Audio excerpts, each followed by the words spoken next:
भजन संहिता 55 अध्याय।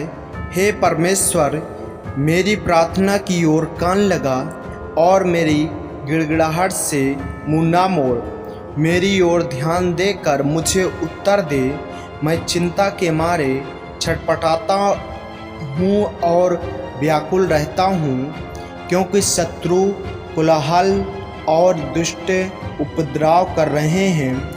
वे मुझ पर दोषारोपण करते हैं और क्रोध में आकर सताते हैं। मेरा मन भीतर ही भीतर संकट में है और मृत्यु का भय मुझ में बस गया है। भय और कपकपी ने मुझे पकड़ लिया है और भय के कारण मेरे रोए रोए खड़े हो गए हैं।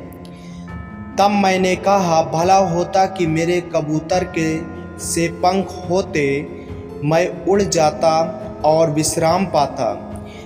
देखो, फिर तो मैं उड़ते उड़ते दूर निकल जाता और जंगल में बसेरा लेता।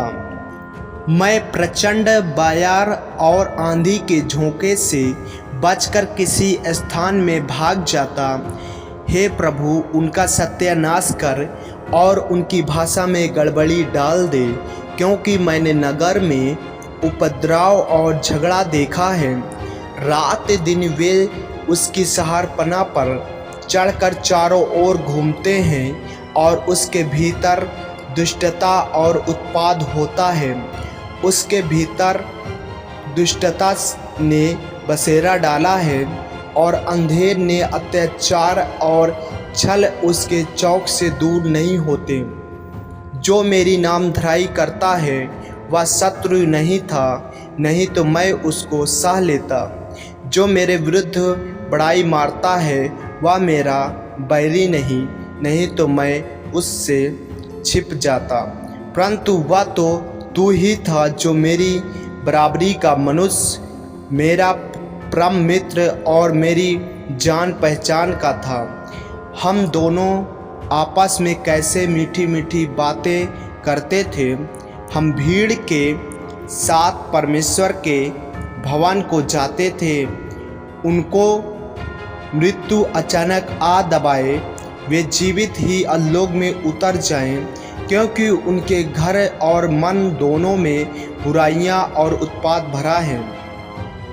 परंतु मैं तो परमेश्वर को पुकारूंगा और यहोवा मुझे बचा लेगा। सांझ को, भोर को, दोपहर को, तीनों पहर मैं दुहाई दूंगा और कराहता रहूंगा और वह मेरा शब्द सुन लेगा। जो लड़ाई मेरे विरुद्ध मची थी, उससे उसने मुझे कुशल के साथ बचा लिया है। उन्होंने तो बहुतों को संग लेकर मेरा सामना किया था। परमेश्वर जो आदि से विराजमान है, यह सुनकर उनको उत्तर देगा।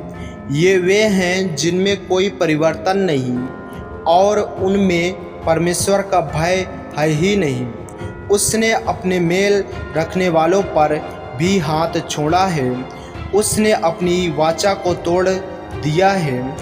उसके मुंह की बातें तो मक्खन सी चिकनी थी, परंतु उसके मन में लड़ाई की बातें थी।